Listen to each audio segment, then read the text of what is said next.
perbatasan Cianjur dan Bandung, saya mau ikutan salah satu kegiatan yang memacu adrenalin. Jejak petualang! Jejak petualang!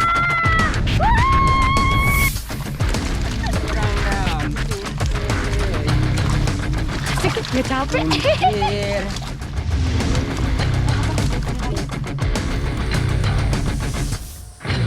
Wah, ibu ini ada embunnya ya? Wih, ini dia masih ada embun.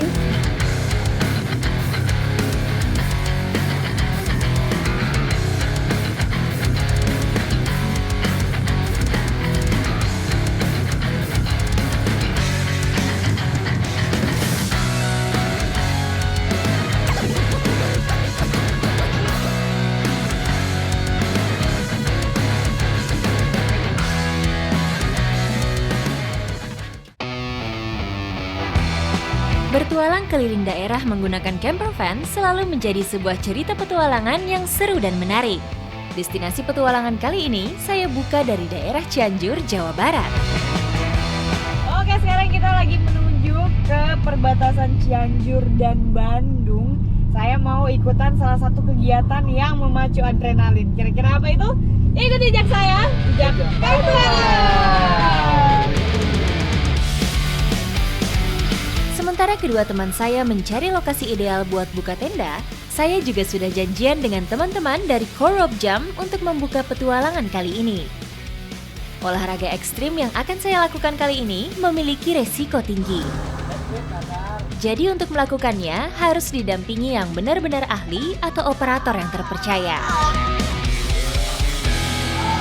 Hello, ini kita sudah mau siap-siap rope swing di ketinggian 30 meter. Ya, kita sudah mau ambil gambar nih. Kameramen saya sudah on position. Di bawah sini kalau kita lihat itu cukup tinggi juga ya. Nah, ini nih. Oke, kita sudah memulai. Doakan kami supaya aman. Rope jump atau rope swing merupakan salah satu olahraga ekstrim yang menuntut keberanian mental kita. Olahraga minat khusus ini sekarang sudah berkembang dan banyak dinikmati wisatawan, khususnya para pecinta tantangan adrenalin. Ini saya tidak mau banyak berbicara karena kalau misalnya banyak bicara makin tegang. Kalau lihat ke bawah juga kayaknya langsung ciut, jadi saya mau lihat ke sana saja.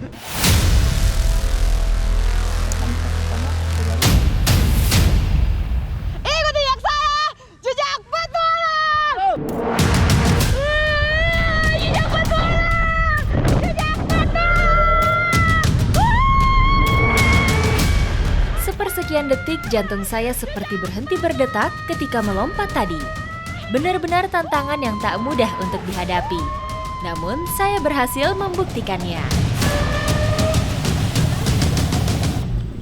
Saya sudah sampai di tepian dan memang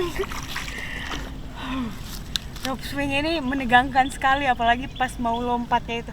Jadi sekarang saya mau naik lagi ke atas. Meski cukup memacu adrenalin, namun sensasinya cukup kuat untuk membuat saya tertantang melakukan percobaan kedua. Ketinggian berapa ini? 30 meter ya? Ketinggian 30 meter. Jadi memang kalau rope swing sama bagi jam tuh beda. Kalau rope swing tuh bener-bener konsepnya kayak ayunan, tapi ini lebih tinggi dan lebih ekstrim. Kalau bagi jam itu dia lompat vertikal. Jadi talinya juga beda. Jembatan Raja Mandala yang membentang di atas aliran Sungai Citarum ini memang lokasi yang ideal untuk rope jump atau rope swing. Selain sepi lalu lintas kendaraan, pondasi dan besi-besi untuk memasang pengaman juga masih sangat kuat. Nah, selain saya yang lompat, ada perempuan juga yang lompat nih. Jadi wanita-wanita tangguh.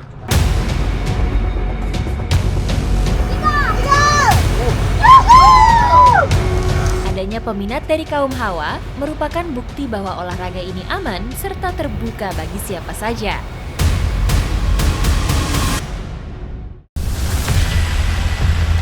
Cuaca akhir-akhir ini memang sulit diprediksi. Namun hujan yang turun tak menyurutkan semangat kami. Dan sekarang saya mau cobain lagi walaupun hujan. Ini aman ya? Aman, aman. Siap.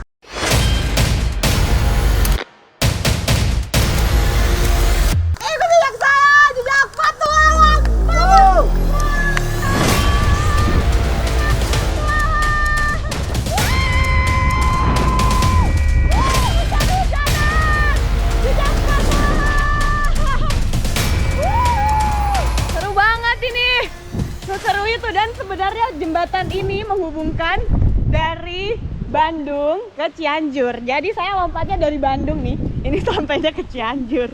Seru sekali. Selain memacu jantung berdetak lebih kuat dan cepat, ternyata ada manfaat lain dalam olahraga ekstrim lompat dari ketinggian ini. Pengalaman yang luar biasa sekali buat saya, dan memang ini rope swing atau olahraga ekstrim seperti ini tuh membentuk adrenalin dan karakter kita, karena dengan seperti ini kita bisa tahu nih bahwa sebenarnya kita tuh berani kalau kita bisa menghadapi tantangan tersebut. Ikut jejak saya, jejak petualang.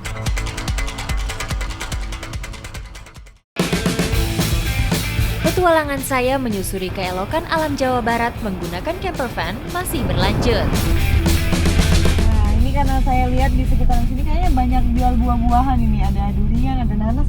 Kayaknya kita beli itu buat bekal, boleh Om ya? Boleh, mantap itu Seli. Kita singgah berarti Om. Singgah lah.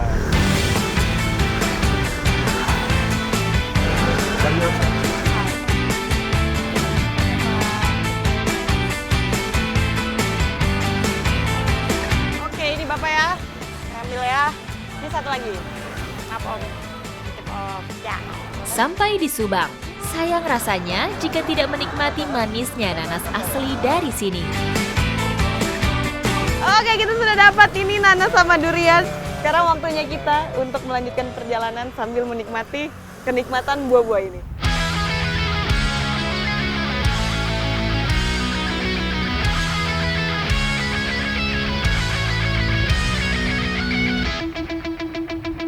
Inilah serunya bertualang menggunakan camper van. Begitu menemukan tempat dengan panorama alam yang indah, bisa langsung singgah.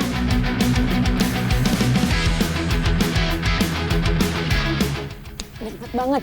Ini memang kalau cuaca di Inka seperti ini, pas banget makan durian karena durian ini mengandung atau bersifat hipertermik yang bisa menghangatkan tubuh. Jadi pas banget nih Om.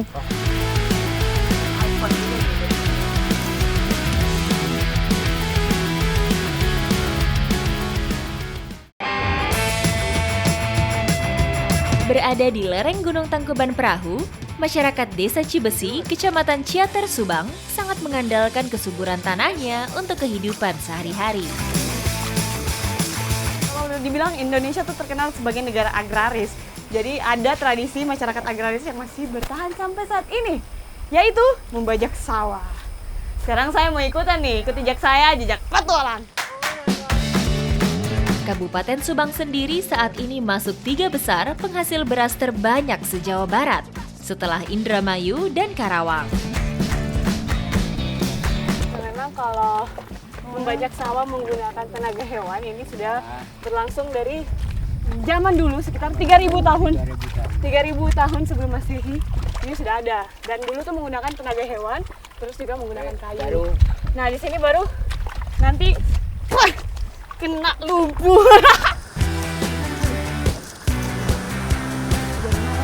Saya mau coba naik dulu di sini karena tadi sudah keliling-keliling.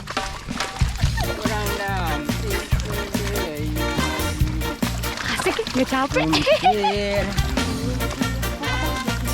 Meski membutuhkan waktu cukup lama, namun sistem tradisional ini juga hemat secara biaya. Kang, mau ngapain itu Kang? Belut dah. Wah, ada yang mau cari belut di situ. Kayaknya saya mau ikutan dulu cari belut, tapi saya turun dulu. Masyarakat Cibesi juga arif memanfaatkan areal persawahannya yang subur. Ini pakai umpan juga ya? Iya, pakai cacing. Nah, ini pakai cacing nih umpannya. Belut merupakan predator ganas di daerah rawa atau persawahan. Ikan kecil, cacing, serta krustasea merupakan makanan alaminya. Satu semuanya aja. Untuk pasang nih. Tinggal dimasukin di kira-kira tempat yang ada belutnya. Semoga kita dapat banyak ya. Oke, aku lihat sini aja deh ya. Saya mau cobain tapi Sebagai binatang malam, belut memang aktif mencari makan saat hari gelap. wah, dapat belut. Tapi memang ciri-ciri, dia masih goyang-goyang tuh ekornya. Wow. Udah habis juga makanannya. Kamu kena pancingan kita nih. Dapat satu kan. Oke, ini sudah siang juga, udah mulai lapar. Jadi sudah bisa dimasak. Ini udah lumayan banyak juga belutnya. Ikut jejak saya, jejak petualang.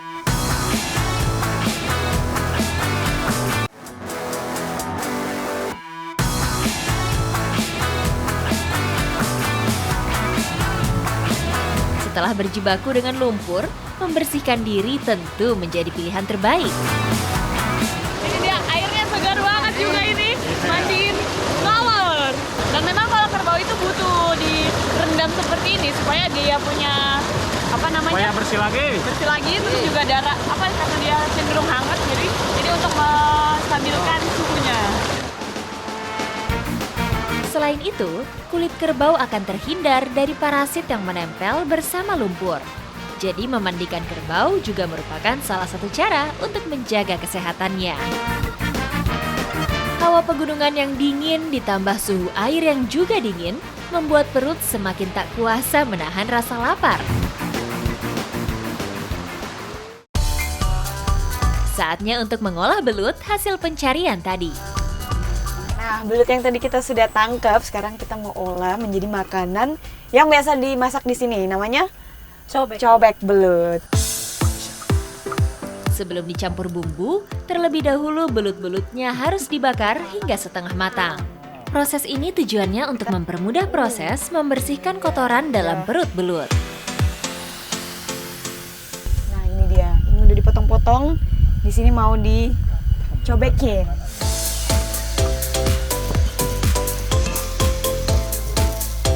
Oke, semuanya udah masuk nih, bumbunya tinggal gula merah. Kekuatan bumbu rempah dan rasa pedas manis menjadi ciri utama olahan belut kami kali ini. Biasanya masyarakat di sini tuh mengolah belut dengan cara seperti ini itu supaya menghilangkan rasa amis dari belut tersebut. Jadi kita bisa makan belut tanpa ada rasa amis sedikit pun. Tunggu sampai mendidih lagi ya. Sambal cobek belut pun siap untuk berpindah tempat.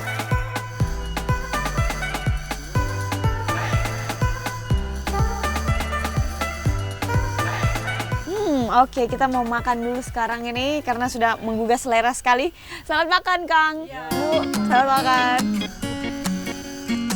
Olahan kali ini memang sangat cocok untuk dikonsumsi di daerah dingin. Rasa pedas dan bumbu rempahnya mampu menghangatkan badan dari dalam. Enak banget. Ini kalau dibilang nih pedas manis. Terus tadi tuh karena belutnya itu tipis dagingnya, ini langsung ke tulangnya jadi ada krip-kripnya gitu. Enak deh. Senang sekali kali ini bisa mengikuti kegiatan masyarakat di Desa Cibesi. Dari tadi ikutan bajak sawah, terus nangkap belut sampai mandiin kerbau dan sekarang menikmati kuliner yang nikmat sekali ini. Ikut jejak saya, jejak petualang.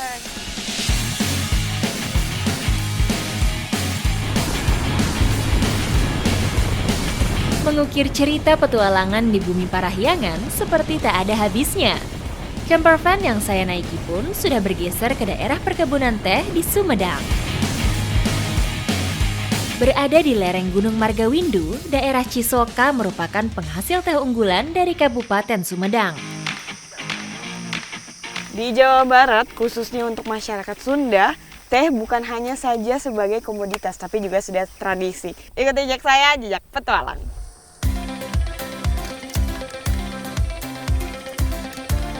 Wah, Ibu, ini ada embunnya ya?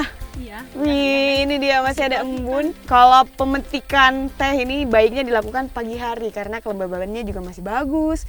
Terus juga masih sejuk, jadi yang metik gak kepanasan juga sebenarnya. Daun teh yang dipetik pagi hari juga masih terjaga kebersihannya. Pemetikan kali ini bersifat selektif karena hanya 3 pucuk daun teratas saja yang kami petik. Daun pucuk tersebut merupakan bahan baku utama untuk membuat teh dengan kualitas premium. Wah, udah banyak nih. Sekarang waktunya kita ke tempat pengolahan yang tadi saya bilang digelang. Seperti apa itu? Saya juga sudah penasaran. Ayo Bu, let's go!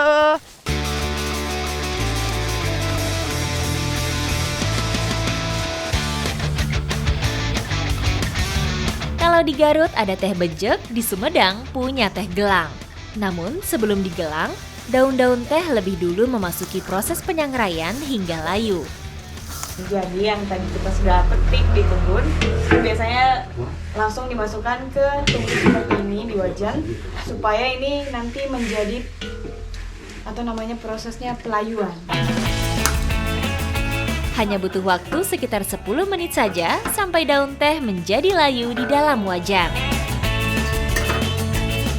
Untuk menggelang ini sebenarnya fungsinya untuk mengeluarkan getah dari daun tehnya, agar nanti menghasilkan kualitas teh yang paling bagus. Dan ini tuh aromanya juga beda sama teh-teh yang lainnya. Proses pembuatan teh gelang turun-temurun dilakukan secara tradisional. Tujuannya tak lain adalah untuk menjaga kualitas teh dengan rasa sepat di aftertaste-nya. Nah, ini udah halus, udah keriting semua. Teh yang udah digelang, ini waktunya kita untuk menjemur. Proses pengeringan daun teh gelang benar-benar hanya mengandalkan panas matahari. Jika cuaca cerah, hanya butuh waktu sehari sampai daun teh benar-benar kering. Ibu. Oh, kita ngeteh dulu ya? Siap.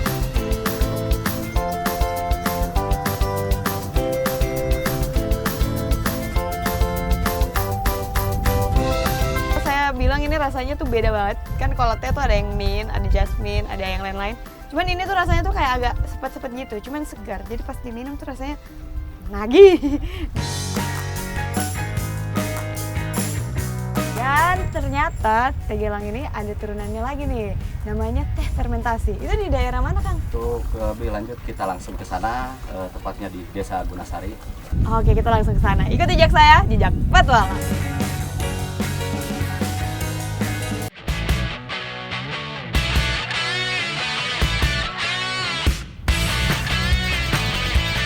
Tidak semua teh bisa difermentasi. Hanya teh yang diolah secara tradisional saja yang bisa menghasilkan rasa terbaik teh fermentasi. Oke, ini saya mau bantuin sekarang. Di sini sudah ada teh gelangnya. Nah, ini dia. Ini masih yang baru akan dibungkus ke dalam apa nih namanya, Kang? Kantong saringan gitu. Baru nanti dicelupin ke sana. Sekarang saya bantuin dulu nih masukin. Ternyata proses pembuatan minuman fermentasi teh jauh lebih rumit jika dibandingkan dengan pembuatan teh gelang. Nah, ini gede banget. Ini 200 liter ada, Kang? 200 liter, wow. Jadinya sekitar 600 botol.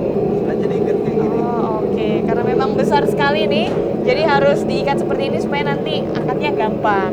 Terus kemudian ini ditunggu berapa lama nih, Kang? Ya, Sampai setelah meresap. dia kira-kira 10 menit lagi ini dia mendidih. Udah matiin kompor, dibiarin semalaman. Oh. Selama proses pendinginan, tutup tungku tidak boleh dibuka sama sekali. Karena jika sampai terbuka, akan memudarkan kualitas rasa teh gelang itu sendiri. Nah, ini dia ruang rahasianya. Jadi di sini proses fermentasinya ada di dalam ini, dan kalau di sini memang harus dijaga supaya gelap karena cahaya itu mempengaruhi. Kemudian suhunya tuh harus di sekitar 20-28 derajat Celcius. Di kamar gelap inilah proses peragian sebagai inti dari pembuatan teh fermentasi berlangsung. Butuh waktu sekitar 1 minggu sampai air teh di dalam bisa disuling dan menghasilkan rasa yang berbeda. Secara rasa, teh hasil fermentasi hampir sama dengan rasa air tape. Meski sudah berubah rasa, namun ragam manfaat yang terkandung dalam teh tidaklah berkurang. Kalau ini berarti yang sudah jadinya ya, Kang? Ya, itu udah jadi. Udah jadinya. Tapi ini udah dipesan sama orang. Ya udah, Kang, si Teteh tadi kemana ya, Kang? Teteh lagi ke dapur kayaknya. Ke dapur ya? Coba dipanggilin dulu ya. Boleh, Kang? Punten, maaf. Oh iya, silakan, Kang. Nah, ini dia yang adalah hasil kreativitas anak bangsa yang kreatif banget nih. Jadi memang luar biasa. Ikut jejak saya, jejak petualang. Kak!